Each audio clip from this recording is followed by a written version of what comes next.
चलिए अब बात करते हैं बायोडाइवर्सिटी का conservation. Why should we conserve the biodiversity? ऐसे कौन से रीजंस है जिसकी वजह से बायोडाइवर्सिटी का जो हार्म हो रहा है, बायोडाइवर्सिटी में जो लॉस हो रहा है, उसको कंजर्व करने की ज़रूरत है? तो 3 रीजन से हम समझ सकते हैं: narrowly utilitarian arguments, broadly utilitarian arguments and the ethical arguments. Biodiversity को क्यों कंजर्व करना चाहिए? तो ये 3 रीजन से जिसको एक एक करके हम समझेंगे कि why should we conserve the biodiversity and why biodiversity is important for the stability. तो बायोडाइवर्सिटी लॉस को प्रिजर्व करने की ज़रूरत क्यों है, कंजर्व करने की ज़रूरत क्यों है? उसका पहला रीज़न नैरोली यूटिलिटेरियन आर्ग्यूमेंट है। हम फूड के लिए डिपेंडेड है नेचर के ऊपर, फायरवुड एंड फाइबर्स के लिए डिपेंडेड है। इंडस्ट्रीज में जो प्रोडक्ट्स फॉर्म करते हैं, जो हम मार्केट में बेचते हैं, जैसे tannins, lubricants, dyes, resins, perfumes, वो भी नेचर से आती है। इवन मेडिसिन्स के रिसोर्सेज भी प्लांट्स और कुछ एनिमल हैं। तो साफ सी चीज़ है, we are completely depended on ecosystem और नेचर।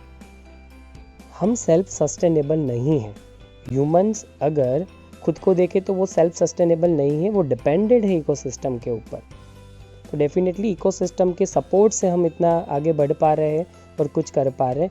हम जो नीड के लिए चाहते हैं उतना तो मिल जाता है, पर ये चीज़ ग्रीड की है, ये नीड की चीज़ नहीं है। सिर्फ फूड नीड है, इंडस्ट्रियल प्रोडक्ट्स जो है वो सुख सुविधा के लिए है, वो ज़्यादा पैसे कमाने की बात है। बाकी नेचर ने इतना तो प्रोड्यूस किया ही है कि आप अपना एग्जिस्टेंस बचाने के लिए, सर्वाइवल के लिए उतना तो खोज ही सके जितना आपको चाहिए। इसीलिए इसको नैरो यूटिलिटेरियन बोला है। नैरो एंगल से देखने की बात है, ज़्यादा ब्रॉड नहीं देख रहे। अभी भी देख रहे तो क्या देख रहे, हम अपनी ग्रीड ही देख रहे। 25%, more than 25% of the drugs are derived from plants. 25% से ज़्यादा ड्रग्स हमें प्लांट से मिलती है। और अगर देखें तो 25,000 स्पीशीज ऑफ प्लांट्स है मेडिसिनल वैल्यूज़। 25,000 ऐसे प्लांट है जिनमें मेडिसिनल वैल्यूज़ है। ये सारे पॉइंट्स अगर आप ध्यान से देखें तो इसमें हमने खुद की बात की, हमें इससे मेडिसिन चाहिए, हमें नेचर से फूड चाहिए, फायरवुड चाहिए, फाइबर चाहिए, टेनिन चाहिए, रेजिन चाहिए, परफ्यूम्स चाहिए। बस हमें सब कुछ चाहिए उससे, हम देना कुछ नहीं चाहते, हम उसको केयर भी नहीं लेना चाहते। तो अगर ये सब कुछ आपको चाहिए, भले ही आपकी ग्रीड है, नीड नहीं है, फूड एक नीड है, अगर ये आप कंटिन्यूस पाना चाहते हो तो डेफिनेटली इकोसिस्टम को मेंटेन करिए। इकोसिस्टम कैसे मेंटेन होगी? जब इकोसिस्टम के जो प्यादे हैं, इकोसिस्टम के जो मेंबर्स है वो मेंटेन होंगे, वो स्टेबल रहेंगे। और वो कौन है? स्पीशीज़। तो अल्टीमेटली बायोडाइवर्सिटी को ही कंजर्व करना पड़ेगा आपको। इसी रीज़न से इसको नैरोली यूटिलिटेरियन कहा, क्योंकि इसमें हमने अभी भी हमारी बात की है। इसमें हमने ये नहीं बोला कि बायोडाइवर्सिटी के प्रिजर्वेशन और कंजर्वेशन से हमें और भी स्पीशीज़ के बचने का फ़ायदा मिलेगा, और भी स्पीशीज़ को हैबिटेट मिलेंगे, वो भी सेफ होंगे, वो भी सेव होंगे, उनका भी सर्वाइवल हो पाएगा, वो भी एग्जिस्टेंस बचा पाएंगे। इसलिए इसको नैरोली बोला, क्योंकि हम नैरो एंगल से सोच रहे, अभी भी खुद की ग्रीड को सेंटर में रख के सोच रहे।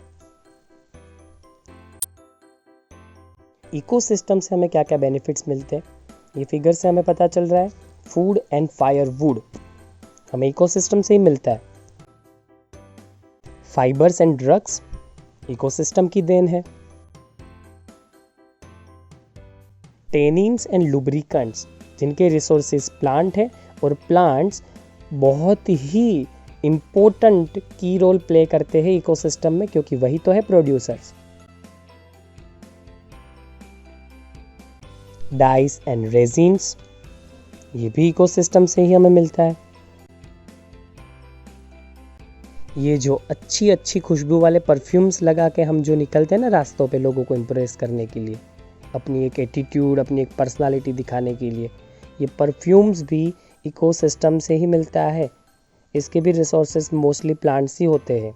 अगर चाहते हो ये परफ्यूम्स भी मिले लगाने को, अच्छी परफ्यूम आपके पास पहुंचती रहे, तो इकोसिस्टम को बचाइए। सेकेंड रीज़न की बात करते हैं, जो सबसे इम्पोर्टेंट है और जो सबसे वाइड सोचता है, ब्रॉड सोचता है, इसलिए इसका नाम है ब्रॉडली यूटिलिटेरियन आर्ग्यूमेंट्स। अपना नहीं सोचना, सबका सोचना है। तो अगर बड़े ब्रॉड विजन से देखें, अगर आँखों को सही तरीके से खोल के देखे, जो संकुचित दिमाग है, जो नैरो मेंटालिटी है, अगर उसकी बॉर्डरों को तोड़ के ओपनली अगर सोचे तो पता चलेगा कि इस पूरी इकोसिस्टम के मेंटेनेंस के लिए बायोडाइवर्सिटी इम्पोर्टेंट है। ये मैंने पहले ही बता दिया था आपको, अलग अलग स्पीशीज़ को नेचर ने अलग अलग रोल दिया है और वो इकोसिस्टम को मेंटेन रखने के लिए अलग अलग रोल को प्ले कर रहे हैं। इनमें से एक भी खत्म हो जाती है तो वो रोल प्रॉपरली प्ले नहीं हो पाएगा और अल्टीमेटली इकोसिस्टम क्रैश, तो उसके साथ हम भी क्रैश। जैसे Amazon forest 20% of total oxygen produce करता है इन दी अर्थ एटमॉस्फेयर, तो डेफिनेटली वो हमारे लिए तो इम्पोर्टेंट है, और भी एनिमल स्पीशीज जो है उसके लिए भी इम्पोर्टेंट है। पोलिनेशन थ्रू बीज, बम्बल बीज, बर्ड्स एंड बैट्स। ये आप जान ले कि बीज, बम्बल बीज, बर्ड्स, बैट्स पोलिनेटर्स हैं, और विदाउट पोलिनेटर्स आपको कोई भी प्लांट पल्सीज, ग्रेन्स, वेजिटेबल्स, फ्रूट्स कुछ भी पका के नहीं दे सकते। फ्लावर से ग्रेन्स, फ्रूट्स, वेजिटेबल, पल्सीज के फॉर्म होने के लिए पोलिनेशन ज़रूरी है, और पोलिनेशन पोलिनेटर करते। एंड सबसे लास्ट, एस्थेटिक प्लेजर।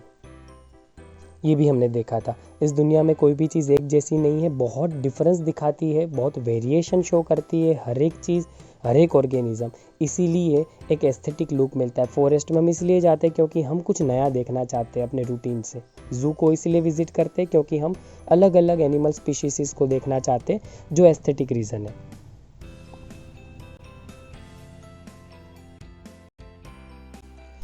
पोलिनेटर की इस फिगर में आपको अलग अलग पोलिनेटर्स दिखाए हैं, जैसे बीज दिखाई है, बम्बल बीज दिखाई है सेकंड फिगर में, थर्ड में आपको बर्ड दिखाया हमिंग बर्ड, और फोर्थ फिगर में आपको बेट दिखाया।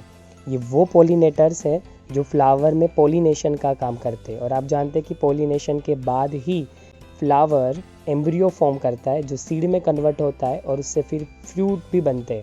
ओवरी फ्रूट में कन्वर्ट हो जाती है, ओव्यूल सीड में कन्वर्ट हो जाते हैं, और फिर कन्वर्जन से क्या फॉर्म होता है, ग्रेन्स, फ्रूट्स, वेजिटेबल, पल्सेस। अब है बायोडाइवर्सिटी को क्यों कंजर्व करना चाहिए, उसका तीसरा reason, why should we conserve biodiversity. उसके जो 3 रीज़न थे, narrowly utilitarian, broadly utilitarian and ethical argument, उसमें एथिकल आर्ग्यूमेंट सबसे ज़्यादा टॉप पे है और सुपीरियर और डोमिनेटिंग है, ऐसा मैं मानता हूँ। क्योंकि अगर हमारी नीड किसी चीज़ के साथ जुड़ी हुई है, ग्रीड किसी चीज़ के साथ जुड़ी हुई है, वहाँ से हमें फ़ायदा मिलता है, तो डेफिनेटली हम उसको सपोर्ट करेंगे, हेल्प करेंगे, उसको प्रिजर्व करेंगे, कंजर्व करेंगे, उसके एग्जिस्टेंस को बचाए रखने की कोशिश करेंगे, क्योंकि उसी के एग्जिस्टेंस में हमारा भी एग्जिस्टेंस है। पर जब आपका कोई भी फ़ायदा नहीं जुड़ा किसी चीज़ से, कोई नीड नहीं है उससे, कोई ग्रीड नहीं है उस चीज़ के साथ, फिर भी आप उसका कंजर्वेशन, प्रिजर्वेशन करते, हेल्प करते, उसको सपोर्ट करते, तो वो सबसे बड़ी चीज़ होगी, वो एथिकल आर्ग्यूमेंट है। पहली चीज़ तो ये है कि every species has an intrinsic value, हर एक चीज़ की अपनी एक वैल्यू है। नेचर ने किसी भी चीज़ को फालतू में नहीं बनाया, कोई भी चीज़ गार्बेज या कचरा बन के नहीं आई। इस अर्थ पे अगर कोई भी स्पीशीज़ को फॉर्म किया गया है इवोल्यूशन प्रोसेस से, नेचुरल सिलेक्शन से, तो डेफिनेटली उसकी रिक्वायरमेंट थी इकोसिस्टम में, इसीलिए वो क्रिएट हुई है। और जब तक उसका काम होगा, जब तक उसका रोल होगा इकोसिस्टम में, तब तक वो रहेगी, और वो नेचर को डिसाइड करना है कि कब उसको ख़त्म करे और कैसे ख़त्म करे, वो हमारा रोल नहीं है। कई बार मैं देखता हूँ कि बच्चे बहुत नेगेटिव हो जाते हैं, डिमोरलाइज हो जाते हैं, डिमोटिवेट हो जाते हैं, और बोलते हैं कि मैं कोई काम का नहीं, मुझ में ऐसा कुछ नहीं जो मुझे इंटरेस्टिंग लगता हो, मेरे पास कोई टैलेंट नहीं, कोई स्किल नहीं, पता नहीं मैं क्या कुछ कर पाऊँगा या नहीं, आगे बढ़ पाऊँगा ही नहीं। पर सोचने वाली चीज़ ये है कि यहाँ से आपको एक्चुअल में सोचना और समझना चाहिए कि नेचर ने हर एक चीज़ को किसी ना किसी मकसद और रीज़न से बनाया है। अगर ह्यूमन स्पीशीज़ के अंडर आपका भी बर्थ हुआ है, तो डेफिनेटली आपका भी कोई की रोल है इकोसिस्टम में, आपका भी कोई की रोल है इस अर्थ पे। उसको समझने की कोशिश करिए, उसको जानने की कोशिश करिए। अगर जिस दिन आप जान लेते हो कि आपने बर्थ क्यों लिया, वो आपका सेकेंड बर्थ होगा, और बस उसी दिन से आपकी एक्चुअल लाइफ शुरू होगी। अब तक जो आप जी रहे वो मुर्दे की तरह जी रहे, वो एक डेड इंसान की तरह जी रहे। लाइफ की शुरुआत तो तभी पॉसिबल है जब आप ज़िंदगी का और लाइफ का मकसद समझ लें। उसके अलावा आप जो कुछ भी कर रहे वो आप सोए हुए कर रहे, आप नींद में कर रहे। सेकेंड टॉपिक देखते, we have a moral duty to care for their well being. ये भी मैंने बहुत बार बताया, बड़ा बनने से किसी भी चीज़ का यूज़ करने का आपको कोई हक नहीं मिल जाता। आप बड़े हैं, आप स्ट्रेंथफुल है, आप डोमिनेटिंग है, आप पावरफुल है, आपके पास कोई पोजीशन है बड़ी, तो उसके दो रास्ते हो सकते हैं। बड़ी पोजीशन, ज़्यादा स्ट्रेंथ, ज़्यादा पावर, ज़्यादा डोमिनेशन, इन सब के साथ आप किसी का इस्तेमाल कर सकते खुद के फ़ायदे के लिए, नेगेटिव यूज़ कर सकते उसका। और सेकंड रीज़न ये होता है कि जब बड़े हैं तो छोटों की केयर करना और सेकंड पेरेंट्स की तरह काम करना, वो आपकी मॉरल ड्यूटी है। नेचर को पता था कि वो सब जगह डायरेक्ट वे में नहीं पहुंच पाएगी, इसलिए नेचर ने ह्यूमन स्पीशीज़ को क्रिएट किया, क्योंकि ह्यूमन स्पीशीज़ दूसरे नेचर मतलब दूसरे पेरेंट्स, नेचर की तरह पेरेंट्स बन के जो भी रिसेसिव स्पीशीज़ है जो उससे नीचे आती है, वो सारी स्पीशीज़ इसका केयर कर सके, सारी स्पीशीज़ को संभाल सके। अब आपके ऊपर डिपेंडेड है, आप क्या कर रहे हैं।